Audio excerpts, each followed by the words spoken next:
Hey, it's Tali, here to tell you about the podcast Israel Story. Now, more than ever, Israel is a tough topic.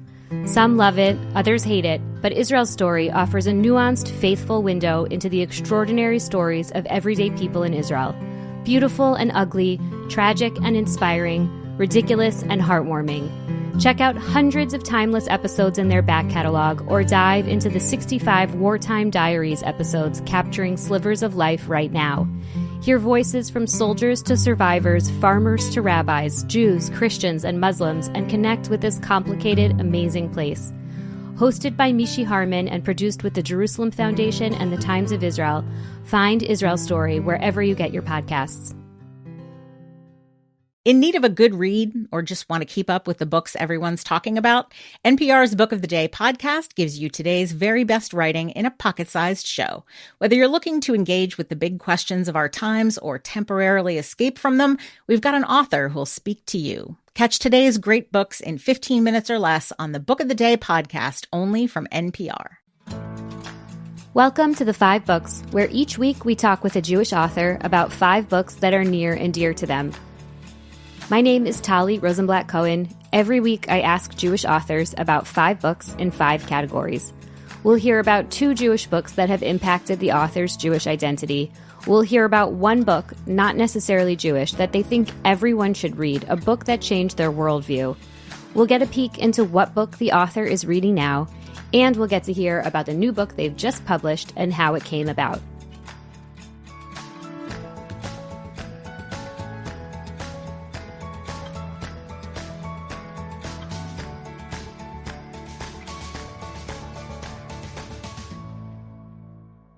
Today we'll be talking with Georgia Hunter about her new novel, One Good Thing.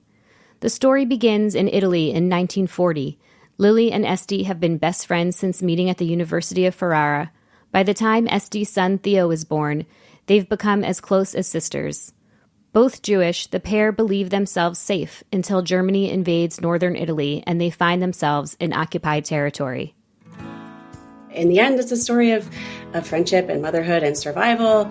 And for me, it really served as a reminder that love, even amidst darkness and fear and uncertainty, can be reason to keep going. When Georgia Hunter was 15 years old, she discovered that her grandfather was Jewish and she came from a family of Holocaust survivors. Years later, she embarked on a journey of intensive research, determined to unearth and record her family's remarkable story. The result is the New York Times bestseller We Were the Lucky Ones, which has been published in over 20 languages and adapted for television by Hulu as a highly acclaimed limited series. One Good Thing is Georgia's second novel. She lives in Connecticut with her husband and their 2 sons. In our conversation, Georgia will talk about the hold that multi-generational Holocaust stories have on her, about kindness as resistance, and her realization after publishing her family's story that she could write another book. When my editor at Penguin called and said, okay, what's next? I was really taken aback because I hadn't thought about what was next. To be honest, I had thought of myself as the granddaughter and the family historian, and this was my passion project. It took me 9 years to do this, and I hadn't wrapped my head around the fact that now I was an author. That and more, all coming up next. Welcome to the 5 Books, Georgia. Thank you so much for joining me. I loved reading One Good Thing. I thought it was just a beautifully crafted novel. It really captured the complexity of family and friends friends as chosen family, loss, and fear in a way that I think leaves the reader feeling profoundly moved. So thank you for writing it and for sharing it with us. Oh, that's so kind. Thank you so much, and thanks for having me. Yeah. Okay, so Georgia, if you could give us the quick synopsis for One Good Thing. Sure. So One Good Thing it tells the story of Italy's little-known Holocaust-era past through the eyes of a young woman named Lily. You meet her at the tail end of 1940 in the north of Italy in a town called Ferrara. She's got a best friend at university named Esti, who's a couple of years older and who's from Greece. And the book actually opens with the birth of Esti's son, Theo. There's, at this point, a war being fought across borders, but in Italy, life somehow goes on until Germany invades. And the best friends and Theo find themselves in occupied territory. Esti asks Lily to go on the run with Theo and to protect him while Lily can't. And Lily ends up setting out on this epic journey through Nazi-occupied villages and bombed-out cities, sort of doing everything in her power to keep Theo safe. So in the end, it's a story of friendship and motherhood and survival. And for me, it really served as a reminder that love, even amidst darkness and fear and uncertainty, can be reason to keep going. It's a beautiful story, and we'll get to talk about it in depth. Your first book was We Were the Lucky Ones, which was a beautiful book, and your author's note in that book could be its own memoir, documentary, etc. It's a really incredible family story.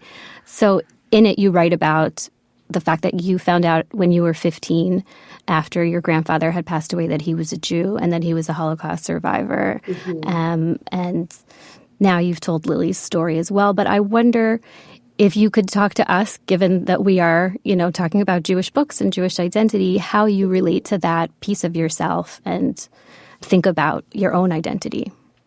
Sure. Yeah, it was quite a discovery to make at 15 years old that my grandfather was Polish Jewish and that he came from a big family of Holocaust survivors. It just, it wasn't a part of our dialogue, even though we were close. I grew up a mile from my grandparents, Eddie and Caroline, Addie in the book.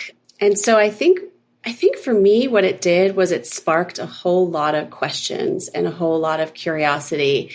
And it was thanks to a high school English assignment. By the way, I had to go out and interview a relative who, for one of those projects where it's a roots project. You learn a little bit about your ancestry.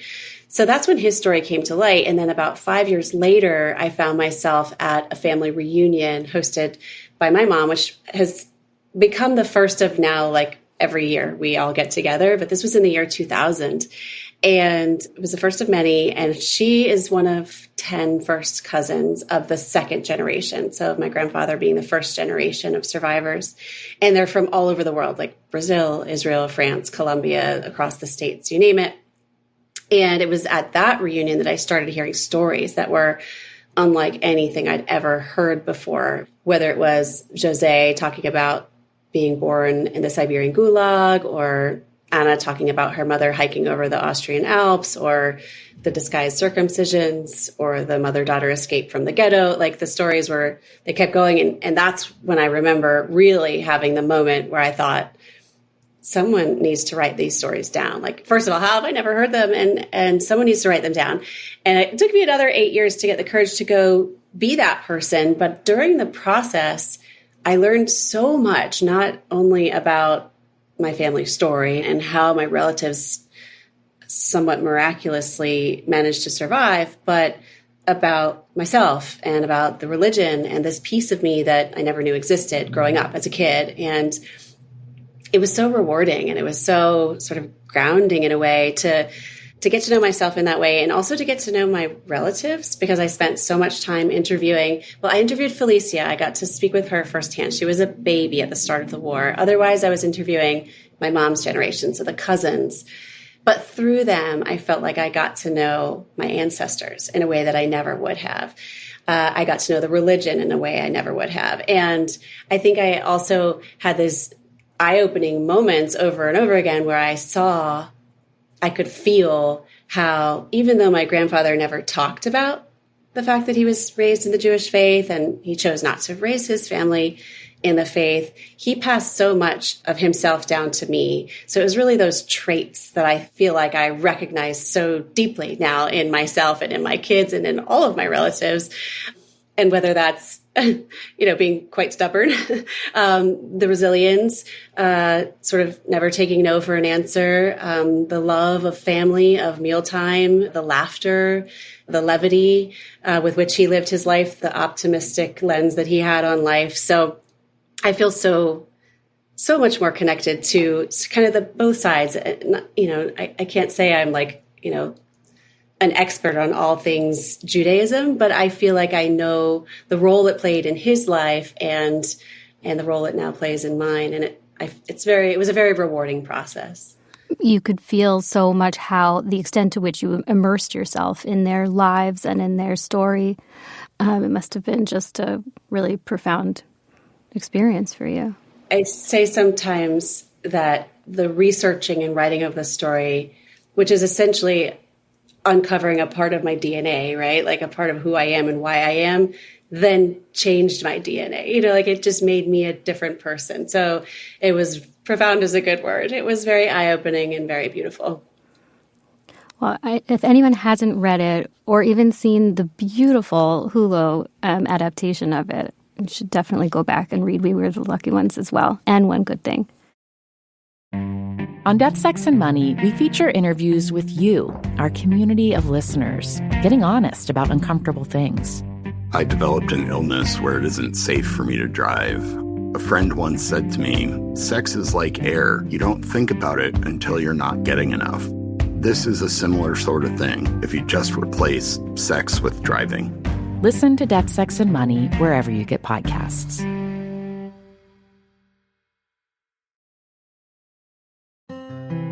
Book 1, A Jewish Book from Childhood, Mouse by Art Spiegelman. Yeah, I have my original copy here. It's like got stains on it.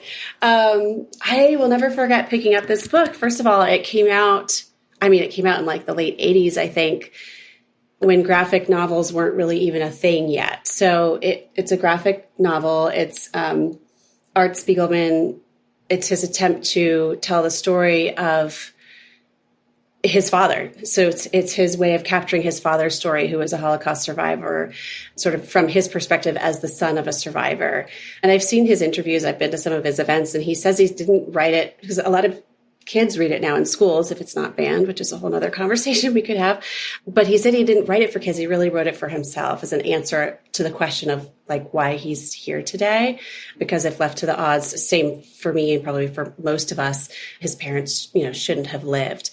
But I just found it so kind of eye-opening to read in my 20s, well before We Were the Lucky Ones was written, and have this experience of second generation, I'm third generation, but trying to tell the story in a way that felt kind of new and different. And it made me just realize, first of all, it's so touching and so hauntingly beautiful. And the way he depicts the story with illustration, it just feels like it came straight from his heart. It's just gorgeous.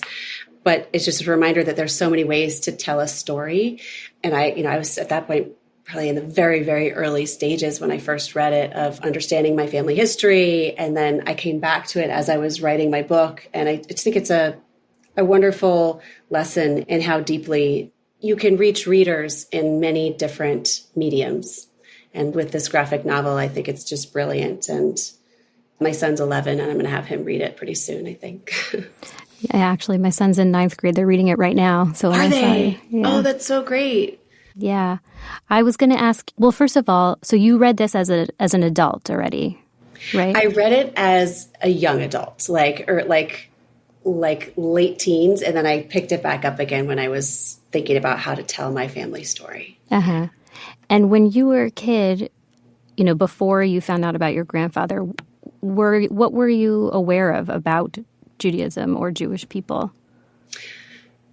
I had a friend, and we would spend Passovers together. Like our family would go to her house. So I was aware of that tradition and the beauty of coming together around a table, and then the sort of the weight of the stories that were being told around that table and the different kinds of foods. And I loved all the traditions involved with it. But aside from that, I think part of the reason my grandfather probably chose not to keep the faith was that he ended up settling in a little town in Massachusetts where There were no other Jews and there were no other Poles. His siblings all landed in cities like Skokie or parts of New York or Rio or Sao Paulo, where there were large communities of Jews. And it was easy for them to fall into those communities and immerse themselves. Whereas my grandfather, I'm certain, even though I never had the chance to ask him, was probably quite concerned about fitting in and assimilating when he had seen what being Jewish could have and should have done for his family. I do know, so, even though he didn't talk about the faith, and I asked my mom about this a lot too, like, well, what did you know about it, like growing up? And she said, well, I knew that it meant so much to him, even though, my grandmother, I should mention, is American Presbyterian. They met in Rio. And I don't think if he had said, like, I want to raise the family in the Jewish faith, I don't think she would have objected. But again, I think it was his way of assimilating and keep protecting his family at the time when there was still, discrimination and anti-Semitism, and he lost a job because of his, his faith right when he moved to the States. So it was very much a part of his daily, presence. And, but my mom always said that he would talk about his mother's challah bread and like with this like twinkle in his eye, and they would go to the Jewish deli, and he would travel back to Sao Paulo where many of his family had settled. And he might say that he was going for his shared birthday with his sister Helena, but in fact it would be also happened to be coinciding with Passover. So it's so interesting to look back and see the little signs of what it meant to him, and now to kind of carry the tradition on. But as a kid, it really it was barely on my radar, and I was 11 when he got sick. And so like 15, 16 is that age where I think you start looking a little outward. You're less self-centered and starting to ask questions about who you are and why you are the way you are. So I sure wish I had more time to ask him questions. In Mouse, Art Spiegelman writes about his difficult relationship with his father, and there's one portion where he writes about his father telling him, don't include this in the story. Mm-hmm. And I wondered if those were decisions that you faced as well, of what to include, what not to include. I feel very lucky in that there was nothing that I could not include, and I didn't run up against any sort of feedback like that when I was interviewing. Of course, before I set out, I sent an email to each of the cousins saying, this is something I would like to do. Are you open to it? And the immediate response was yes. Like, we've all been sort of talking and thinking or dreaming about bringing our story together. Everybody sort of had their little piece of the pie, if you will, but no one had raised their hand to say, I'll be the one to try to tie it all together and tell the complete story. So I think they were just so grateful that, someone was wanting to do this. And so when I met with them, it was nothing but support and love and open dialogue. And to be honest, I mean, the stories, I was able to uncover the bare bones of how my family survived, but I used every bit of information I was able to acquire in those oral histories. And then I had to supplement with outside research as well. A memory might have been shared also in a very black and white way with distance and with stoicism. And then I'd have to go back. All right, well, she said it was cold when they crossed the river, so it must have been winter. I'd have to put it into the timeline. Or she said that the ghetto was burning. Okay, it was either the Warsaw Ghetto Uprising or the Polish Uprising. And I'd have to kind of piece together history with what they remembered and remind myself constantly that as they were living it, it was day to day. They had no perspective, right? They didn't know what was going on at the time. So no, I didn't run into any of that sort of like, okay, I'm going to tell you this story off the record type thing, which I'm pretty grateful for. Yeah. And so much of Mouse also is about the way that brutality and dehumanization can fray the bonds of family and fray the bonds of friendship when everyone's just kind of in survival mode. So it was interesting to me because your books are so much about the bonds of family and friendship. Just curious what you make of that. I feel like friendship and family, yeah, absolutely. They're at the core of both of the stories and the love. I think that's a really strong theme. And I think for me, those themes sort of bubbled naturally to the surface as I thought about what would I have done if I were in the shoes of my relatives or in Lily's shoes in One Good Thing. And I imagine that I would have tried everything in my power to retain some sense of normalcy. And whether that, for my family, that was my grandfather kept making music and there were new romances, there were babies being born. So despite these horrors unfolding around them, they kept living. They kept putting one foot in front of the other. And I'll never know why for certain, but I did imagine if it were me, I think sort of holding on to those things that inspire me and fuel me, which are family and friends and love and children, and from music from my grandfather, would have been sort of imperative in surviving, right? So I don't know. I think about it a lot. And I think about, for Lily and for my family, like, how do you survive and how do you resist? Like, is your form of resistance going into hiding, or is it picking up a rifle and going out into the woods and fighting with the partisans, or is it taking on a different identity and pretending to be someone else? So they were sort of doing these heroic things in a way that were portrayed very quietly and also in another way. Do you know what I mean? And I'm fascinated by that. Like, both my stories, I think, capture quite ordinary people, right? Like ordinary family, ordinary young woman, suddenly forced with this extraordinary time and to make decisions that are sliding door moments that could be life or death, depending on the outcome. And so I ask myself constantly, how would I have answered those questions? What would I have done? And my goal as a writer is hopefully to have some readers ask themselves the same questions. Book 2, A Jewish Book from Adulthood, Send for Me by Lauren Fox. I love Lauren Fox. She's an amazing human and beautiful, beautiful writer. And this story was also based on her grandmother's Holocaust story. And I remember talking to her, and she had discovered this like box of letters that I think it was her great grandmother was writing to her grandmother. So her great grandmother was stuck in Germany, and her grandmother Kate was able to get out. And so the letters that they wrote back and forth, she discovered them. And I think for a while thought she might write a memoir, and it didn't work. So she put the letters away. And then I think I remember her saying it was like 2016 when history started to feel like it was repeating itself.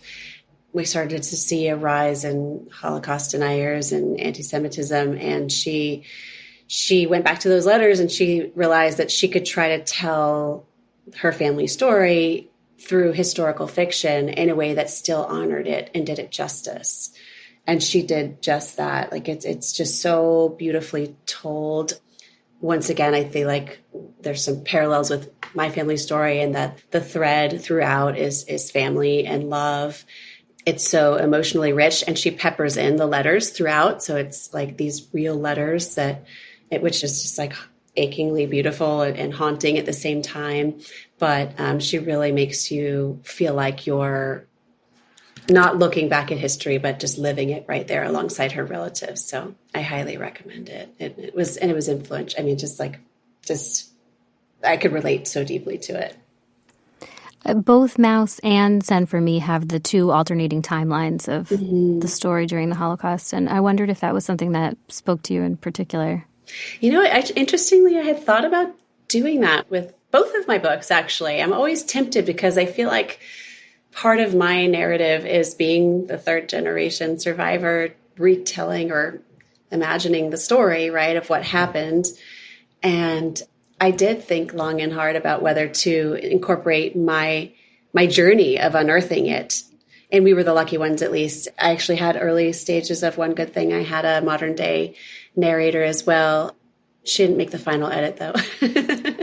And I feel like part of that decision was that in the end, I think what I like to try to do is tell a story that makes people feel like they're there in the moment, and that like really removes any dust or sepia tones or any sense of looking back, and makes you feel like you're living it in color, like alongside the characters. So for me, that meant just placing readers in that world and not bumping them out of it. And then I personally kept a very in-depth blog while I was doing my research, really to keep the family abreast of what I was learning and where I was going. Like I said, we're very global, so I just wanted to make sure they were feeling like up to date on the travels. They were also interested. So if you go to my website, I have a blog that dates way back to 2008, and I highlight my research findings, and not just that, but like what it meant to me, to discover that my great uncle Genik, who was sent to Siberia, had written like a 9-page document by hand somehow that was recorded and kept at the Hoover Institution in Stanford University. And so I was able to like find that, translate it. And in that document, his story was always really vague. Like it was just Siberia, the Gulag, that's all we knew. And when one of his sons was born there, and that was like the extent of what we knew. But in this document, it shared everything. Like the day he was arrested, he and his wife shipped out on a train, the 45-day journey, the name of the town, what they were forced to do, the day his son was born, like all the details that you read in the book. And so I didn't share all of that on the blog, but to be able to like post the picture of the document. And then his children actually took that document and like wrote a piece of music to it, composed a piece for piano to it. And now they do readings in Brazil. So like, talking about that and how there are different pieces of history that live on in all these very different ways. So that was my little attempt of bringing my second storyline into my family's story. That's so beautiful. I was blown away, really, by the extent to which you researched and the fact that you could tell the story of 5 different siblings and their parents and know each of their stories is pretty remarkable. I mean, we were the lucky ones, right? Yeah, thank you. For me, it was very grounding. I think I unearthed this part of my DNA that I didn't know existed. And then the process of unearthing it sort of shifted that DNA in a way, if you will. It brought me closer to my roots and to my family and to understanding this thing that shaped us. And, and not only like understanding this remarkable story of how the family survived, but then what they did with their lives afterwards and how they told their stories, how they relayed them to their children and their grandchildren. And, I think it was so interesting to me that so many of the stories that were passed down were done so with levity and laughter and anecdotally. And I'm sure part of that was to protect, right? So they didn't themselves from reliving the darkest details, but also to protect me. Of course, when it came time to write those scenes, I had to kind of reimagine what it was actually like to be in that moment. Like I remember hearing the story of Adam, my great aunt Helena's husband, and how he was accused of being Jewish. At one point, they're living with their false IDs, and he dropped his trousers to prove that he was uncircumcised. And that story was told with so much laughter. And then I realized in that moment, there was nothing funny about that moment, right? And so I tried to depict both. But I don't know, I think it's just very telling that this family somehow came out of this. And I think this is partly a Jewish trait with love and laughter in their hearts. I think it's remarkable. And I'm so inspired by that. Like when life gets hard for me, like it's easier for me now to kind of see the bigger picture and put things in perspective than it was before. Book 3, A Book That Changed Your Worldview. James by Percival Everett. It's unlike anything I've read in a very long time.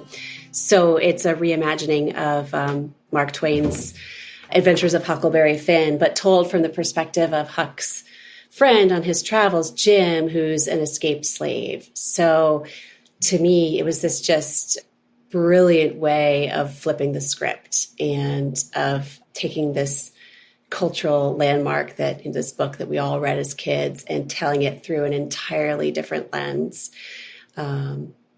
I don't know, the way he was able to capture James's voice, many voices, the voices he puts on for the white people and the voices he puts on for his fellow slaves. It carries so much soul. It is, I don't know, it's a story really at its core about humanity and, how we see the people who are opposite us. And I think, similar to We Were the Lucky Ones and to One Good Thing, my goal was to put my readers in the hearts and minds of my characters / relatives. And that's certainly what you do with James. And in doing so, you are brought understanding.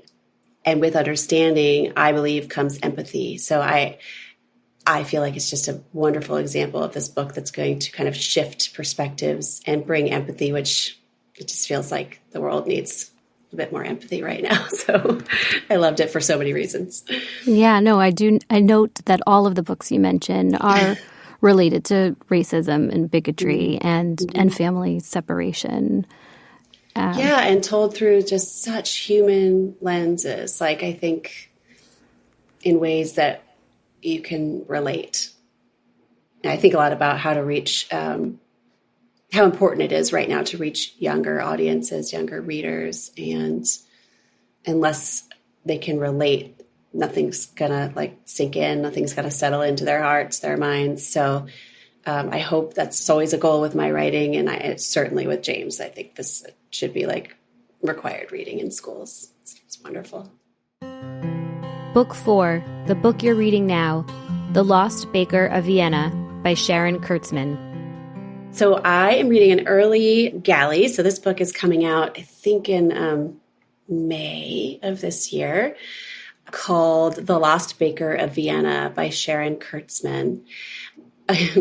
Again, a story inspired by the author's own family. And so I clearly am drawn to these types of stories. But what's really interesting to me about this one in particular is that it's set after the Holocaust, sort of in that rebuilding phase and trying to figure out where to go next. And I think that's just not a part of history that we dive into that often. Usually the story takes place during the war. Long story short, it ends up being a love story in a way because, and a love triangle actually, as she gets to know a young apprentice at the restaurant who's also baking, and they sneak out at night to meeting at the restaurant to bake together. And then the other love interest is a black market dealer. I just thought it was so interesting to not just kind of bring that stage of post-war reality to life, but once again, to tell it through the eyes of this young woman who's living in this world where there are love triangles, and there are romances, and there's so much danger around every corner still. It was eye-opening. It is eye-opening to me, how unsafe it was to be Jewish in Europe. I remember my family saying the same thing, and it played a part of their decision to not return to Poland after the war. They didn't feel safe there, and rightfully so. So it's really well written. It's feels like it's going to be this sweeping saga about, survival and loss and love and these reverberating effects of the war and how amidst all the chaos and the darkness, people are finding ways to rebuild and to keep living. Book 5, the author's latest book, One Good Thing by Georgia Hunter. Did it feel obvious to you to return to telling a Holocaust story? It did. Full disclosure, when We Were the Lucky Ones came out, I had my second child a few days after my book tour ended. So I took a pause and caught my breath. And then when my editor at Penguin called and said, okay, what's next?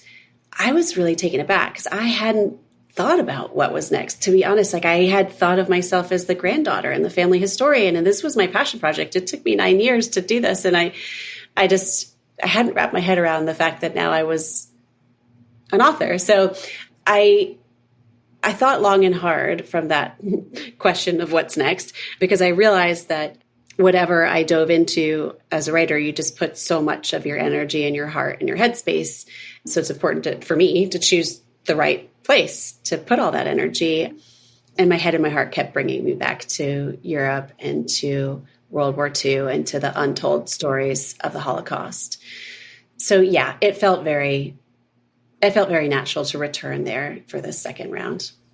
And what was it like to tell a fictional story as opposed to your family history? Yeah, it was equal parts exciting, like freeing. Like I had the option to create plot and characters, which, I mean, for the first one, it was like I didn't change a thing. Like my whole purpose was to tell the family story as truthfully, as authentically as I could. Yeah, but so I had that creative license with One Good Thing. So it was equal parts exciting and also a little terrifying because it was, again, new to me. I hadn't written a book like that before where I had that creative license. And I ended up having a lot of fun with it. And I thought the process would feel entirely different, being that the first project was so personal, but looking back, it was different in many ways, right? It's set in Italy. My research findings were different. There's one narrator as opposed to 7 storylines woven together throughout, which made my life a whole lot easier. But there were so many parallels, and that came really in the research part where I kept coming across people and events in the Italian story that fascinated me and that I wove into Lily as my main character. I wove into her account. And it was the same when we were the lucky ones. Like, they would tell their story and then I would research the events around it. So it was just a little bit, backwards. I did it in opposite directions. But in this case, I researched the history and picked the events and the people and the places that really stood out to me as interesting or eye-opening in some way, and then tried to figure out how to weave my narrator's journey into those stories. There were some parallels that surprised me. That's so interesting. The story is rooted in the friendship between Lily and Esty, and their friendship is really remarkable and such a beautiful relationship to read about. I was wondering if there was a friendship in your life or that you encountered that inspired that. Yeah, I was going to say that was the second part of the process of writing the story that felt familiar, and that for We Were the Lucky Ones, I was drawing from real people, right? Even though I didn't have a chance to meet many of those first generation survivors, I mentioned earlier, I felt like I came to know them through their children, and bringing their characters to life was a real joy. And in this case, I drew all of my main characters from people I know and love, and the friendship especially. And I won't say there's a single friend. I have, a group of 5 or 6 girls, women in my life who I would do anything for, and they would do anything for me. And we lean on each other in the good times and the bad. And I don't know what I'd do without them. And so that was a really powerful bond to sort of draw from as I painted that friendship between Lily and Esty. And then I have 2 little boys at home. So there's a little boy, Theo, in the story, and I built him around my sort of a mix of my 2 boys, and on and on. Like there's a character based on my husband and one on my father. And I see a lot of myself in Lily and a lot of my great aunt Helena and Esty. So I see right that. now, you see that? Yeah. Yeah. Now that you say that, yeah. Yeah. Beautiful. I just am thinking about what we were talking about earlier. You were talking about all the different forms of resistance, and that for Lily, kindness is really her form of resistance. She's scared in many ways as she takes each next step, getting involved in the resistance. And I don't want to give too much away, but her relationship with Theo changes, and then they meet an American soldier named Thomas. So each of those kind of decisions, she steps into a little reluctantly, right? But it's that kindness that, even in the face of everything that's trying to erode kindness, that really defines her choices. I love that. Yeah. Yeah.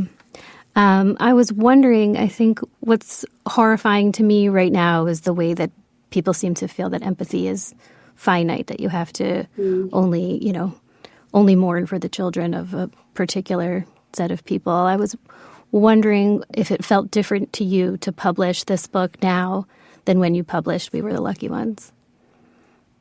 Yeah, certainly does. I mean, I never would have imagined in 2008 when I set out to research my family's story that upon publication in 2017 that story would feel so relevant. And now here we are, and it's even more relevant than ever. And we thought about it a lot with the launch of the series too, which just came out last year. And we thought about postponing it, and we said, no, like there's no more important time than now to tell these stories. And I don't know. I think a lot of times, polarization or even generally racism, anti-Semitism, hate can be fueled by lack of knowledge. And when you are presented a story, once again, through a human lens, you're allowed to not only learn.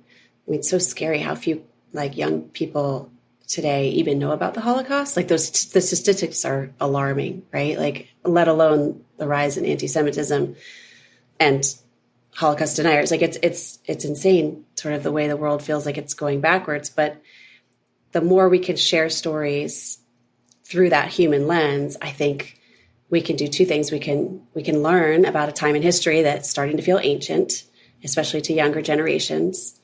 And hopefully we can build some of that empathy that you're talking about by connecting, by relating. I never make it my purpose, and I never will, I think, in my work to make a big point or try to prove something or, be political about anything. But I do think people will take away what they will from both of my books. But certainly I feel more driven now than ever to get these stories out and to share them. And I'm so lucky to have an amazing publisher, an amazing team to help get them into the hands of readers. And I love that the series is out now, because that's another way to reach especially young audiences who've grown up with some of these actors on their televisions for years now. Joey King and Logan Lerman. I mean, they've been acting since they were little kids, and now they're stepping into roles of my relatives who were young adults at the start of the Holocaust. So for people to be able to relate in that way, in a new way, in a visual medium, is really exciting to me too. And I've gotten so much wonderful feedback.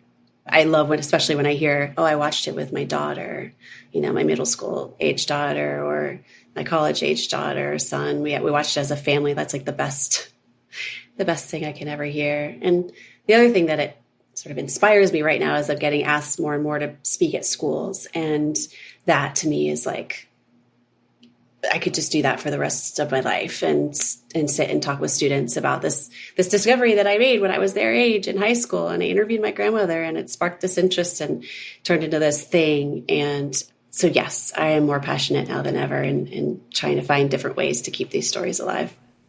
And we all are benefiting from that. So thank you. I just, on a different note slightly, but I was curious. Nico and Esti are both Greek Jews. Mm-hmm. I believe one of them is from Rhodes. And I know that you thanked or acknowledged Stella Levy in the acknowledgments, and her book that she did with Michael Frank, or Michael Frank's book, 100 Saturdays, is really one of my favorite books. Incredible. So I love that you included that. I'm wondering why you wanted to make those connections and include the Greek story a little bit. It's actually another personal story. So I think it was 2011, my husband and my father-in-law and I took a trip to Greece.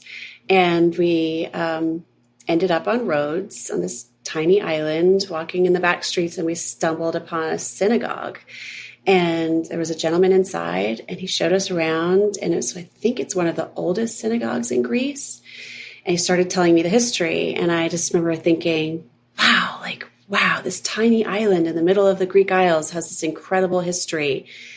And then, I think that's what sparked the interest in weaving it into Lily's story.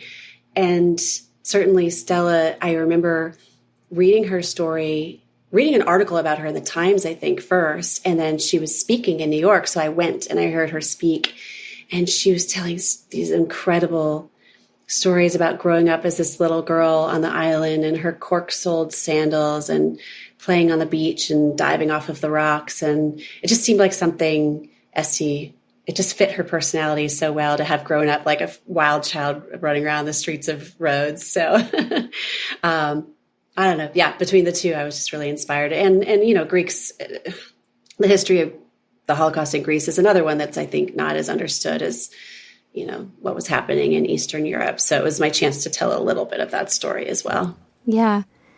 And again, I don't want to say too much, but there are characters that at the end of the book, you don't know what happened to them.